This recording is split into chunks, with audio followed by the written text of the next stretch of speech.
My plan was to be here for 6 months, and now I've been here almost 2 years. 就是黑人在中国。黑人在中国。黑人在中国。黑人在中国。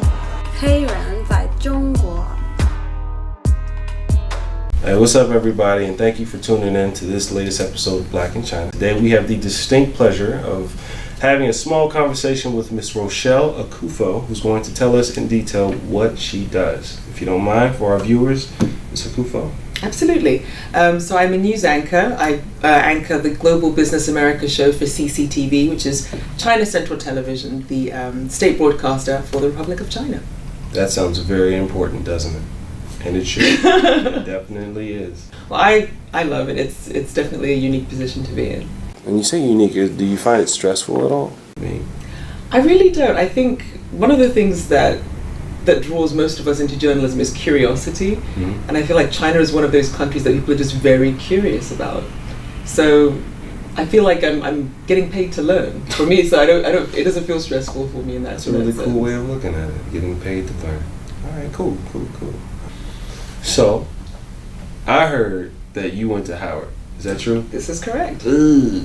Why? No, why? I'm sorry, I went to Shaw University. Shaw University, for those who don't know. Shaw U, that's all I gotta say. But please, go on about Howard. Okay, so I have to say, it was an amazing experience. Now, I was 16 years old when I started at Howard. Wow. And before that, I was at an all-girls school in England. So it was quite a cultural shock and obviously very different from me going, straight into college at 16. I'm glad you survived. Absolutely. I mean, I think my parents had a lot of faith in me and my sister that we'd be okay. I went to Howard with my sister. Mm-hmm. My brother also ended up going to Howard as well. The decision to go to Howard, my father had actually always wanted to go to Howard when he was a med school student in Ghana. And he thought it was important for us to really see how the diaspora in other countries lives. And so I absolutely loved my experience at Howard. I was pre-law, so it was a mix of sociology, philosophy, but then I also got introduced to jazz, to other different cultural experiences, protests, all sorts. It was a real eye-opener, and a lot of the very good friends and the good experiences that I had there really do stay with me today. It was, I think, one of the best decisions I could have made. Yeah, that does sound really lovely. Like, that really sounds like a novel. Like, you just wrote a novel about that. You sell it so well. So I think outside of the fact that you pretty much had a cultural shock, but in a good way. Yes. What else did you take away from Howard? Like, what were some of the values that were instilled to you after you graduated? It was interesting being at a historically black university because it is a very unique experience, but it also doesn't give you a sense of kind of the real world that's out there, because you almost feel like you're protected because it's a safe, healthy place to learn where you can ask any question, you can feel comfortable. And sometimes when you go out into the broader world, the world is obviously not going to be as kind or perhaps as receptive to you. But I do think the fact that myself coming from an African and a British culture coming into an African American culture, I mean, there were some things I didn't expect. I remember, I think I wasn't even there a week, and someone's like, "Oh, what a pretty dark-skinned girl," and I was like,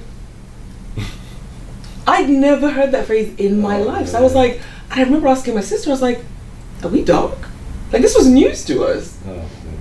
But it's one of those things. It's like the things that we sometimes take for granted when it comes to cultural understandings, that we really do need to learn about the people around us. And I think that's something that definitely translates into the work experience. Oh wow, it's amazing. All right, so as we already know, you work for CCTV in the Global Business America. That's correct. Branch. Now, you later switched from Swiss to American TV? How did that go? So it was quite the winding road. So I was working for Dukas Copy, which is now it's a Swiss bank. So when I started, I was actually broadcasting Forex news. So foreign exchange news, currencies, things that were moving markets, just interesting things on the global economic calendar. So I already had my foot in the door when it came to the business landscape. Now I decided to actually move back to the US. So I was based in Riga, Latvia, and then we also had studios in Geneva in Switzerland. So once again, obviously, cultural shock, but with everywhere I go, I tend to pick up something, one thing that I always try and do no matter where I am is launch something new. So while I was there, I actually launched one of our programs called Press Review to kind of broaden our scope, kind of see what other newspapers around the world are reporting on, kind of mix up our coverage a little bit. And it was a lot more perspectives. Right. And so when I'd actually decided to move back to the US, unfortunately, it was just as the global financial crisis was really hitting its peak. So the jobs were scarce, and I was like, okay, how am I going to keep this going? How am I going to keep my skills up? If I've moved back and everything is just in disarray. So I started working in radio. I built a studio in my home so I could do radio. I also started volunteering at the Metropolitan Washington Ear, which is actually a service where you basically read the news, but it's for the visually impaired. So it's a dial-in service, because I was like, any way I can keep my skills up, stay current, because the worst thing you can do in that situation is just kind of sit back and be sad waiting for a media job, because media jobs are already very scarce. And so on top of that, a recession, it's almost impossible. And so while I was doing that, a position actually opened up in Greenville, South Carolina for this startup news company called 1 Minute News. And so the thing about journalism is you go where the job is. Right. And so I was like, okay, Greenville, South Carolina. I've never lived in the South. I'm not sure what it's going to be like, but you do what you have to. Oh boy. Packed up, moved down to South Carolina. And so the company that I worked for, it was a startup. It was almost like satirical news. Think a little bit more like The Daily Show, but a bit more gravitas, depending on the subject matter. So like The Daily Show mixed with The Onion, or just like, and The Onion is like purely satirical. So you have The Daily Show. I would say closer to The Daily Show. Okay, so mildly but yet factual. Yes, but it was definitely about just kind of like injecting your opinion and just really, just kind of taking a different view on the world. And it was especially told from a millennial perspective. Oh, that's interesting. It was. And so while I was there, I actually met one of my mentors. And when he actually left to go and join CCTV, he was like, I know this woman, she's a good writer, good on production, she's good on camera. And so he actually recommended me and brought me on board. So when I first started at CCTV, I was actually a producer. Oh, wow. And then I started doing some reporting work. And once again, I said that anywhere I go, I try and add value and add something new. So I actually launched our first signature segment, which is Starting Block, because I love the startup community. I'm also interested in finding out what people are doing in different parts of the world that maybe aren't getting as much attention as they should. They could be really doing things that have the potential to have a global impact. And so I launched it, and they asked me to be the face of it. So then I started doing more on-air content, and then started filling in for our former anchor, and then here I am. That's like from A to Z. That sounds like quite a journey. I think one of the most interesting things is being able to switch markets like that. Like, of course, you jumped ship at the height of the global crisis here in the United States, and that couldn't have been better timing. But I wanted to know the difference between, in treatment, I guess, if there was any of note that you can remember between the Swiss companies and the American companies. What was the life-work balance? What was the general pulse of the workforce like? Like, did you have like petty co-workers? No, I actually had, it was a very international team. So it was a mix of people from Latvia, people from Russia, people from Switzerland. And I mean, I found that the culture of actually getting used to the area itself was a very different story. I didn't see another person of color for the first maybe 6 to 8 months I was there. Wow, how did that impact like day to day? Like, it was very strange. I would walk down the street, people would either scowl at me, they would either shout something at me aggressively in a language, or they would come up and hug me and say welcome, and you really didn't know what you were going to get. So that was the unpredictability.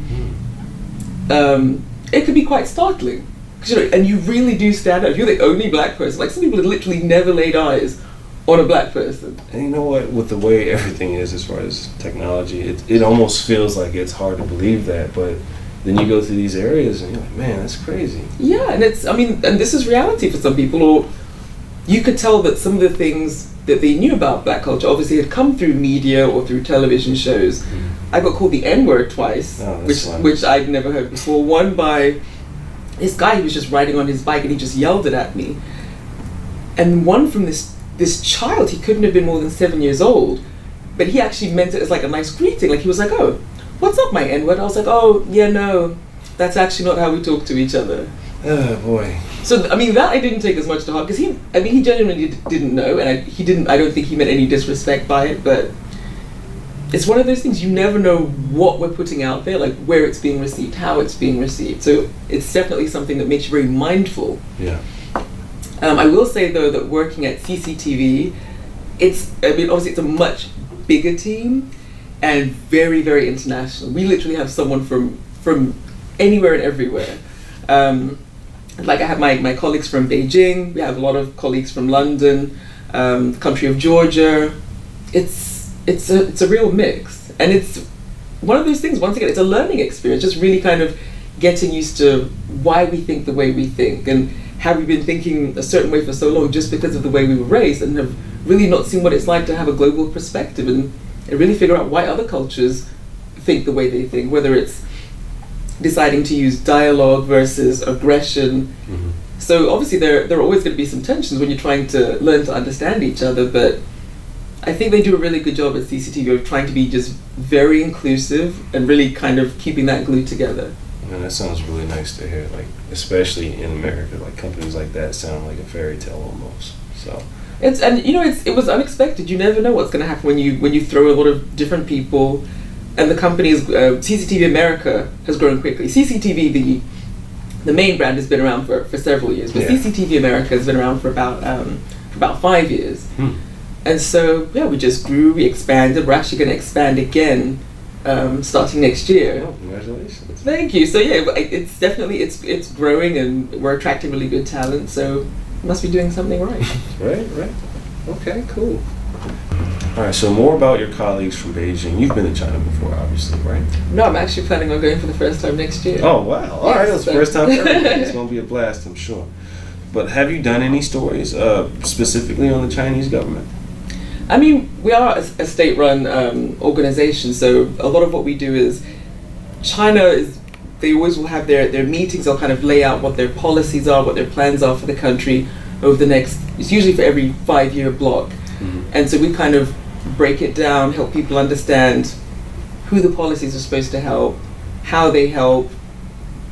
So we really try and bridge that gap so that people kind of get an understanding of China, because for some people it's still a bit of a mystery. They don't really understand China. So we try and be that bridge to really help people understand the Chinese perspective. It's very nice for you guys to actually just like spoon feed the public that. And it's really hard to find unbiased journalism nowadays. So that actually means a lot to people like me who watch the news faithfully. Even though in American news, as I'm sure you can tell, there will be a rift of reality and then propaganda. Because they're so blurred, it makes it really hard to judge what's good.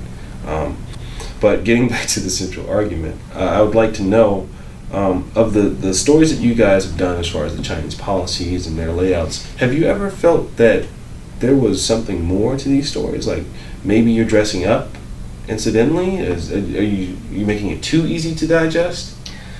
I don't think we ever felt that there was a case where we had to dress up a story. I mean, as journalists, we're always going to ask questions. I think as long as we actually try to understand why they make the decisions that they do, then it makes it easier for things to sit with us. And as you said, there's always going to be organizations they're going to have their own agenda. Some things they're going to want to cover, some things they're not going to. I think that out of CCTV, I think that those sort of things that we can report on, we actually have a lot more leeway in what way? In CCTV America. I mean, it could be anything from the way we cover protests, because on the one hand, you want to get the stories out there, right, and on the other hand, you don't want to incite people either. So it's really about responsible reporting. Right, that's a lost art nowadays. Right, and so sometimes, like depending on which media you're watching, people kind of only show one perspective.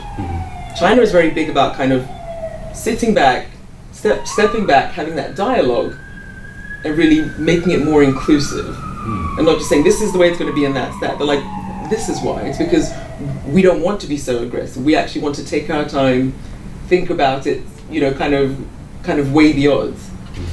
And I think that's important because you do sometimes get into that tunnel vision of, you know, I was raised in the West and there's this perspective, right? And so it does give you that sense of openness. So I never felt like we had to dress up a story, but you also have to be sensitive to the fact that this is also a state-run media company. They have citizens that they're trying to protect at the same time. It's not like they can just say whatever they want, like a daily show or something like that. Like, you have also a responsibility to your citizens. So that's something that, you know, we're also mindful of. And that's the thing, the way we cover stories, we really do try and get out of that tunnel vision, tell the stories that people just aren't telling. Right, as well as keep a balance. Yeah. Not only about factual, but like a mix of, let's say, for the lack of better terms, good and evil. Because, you know, if you just put nothing but fear on, exactly, like Fox News, I said it, you didn't. I mean, it's unfortunate that when you think about what people want to tune into, because everything is obviously moving more mobile, instead of actually seeing what's out there, you just get to pick what you want to watch. Like, I only want to know about this, right? But then there's all this that you don't ever get to learn about because you just have already decided this is the only thing I'm interested in.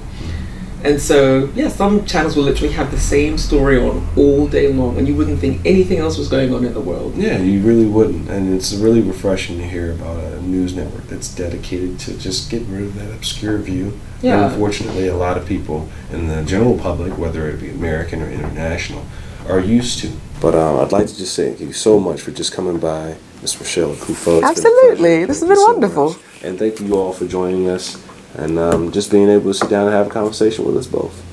Until next time, tune in.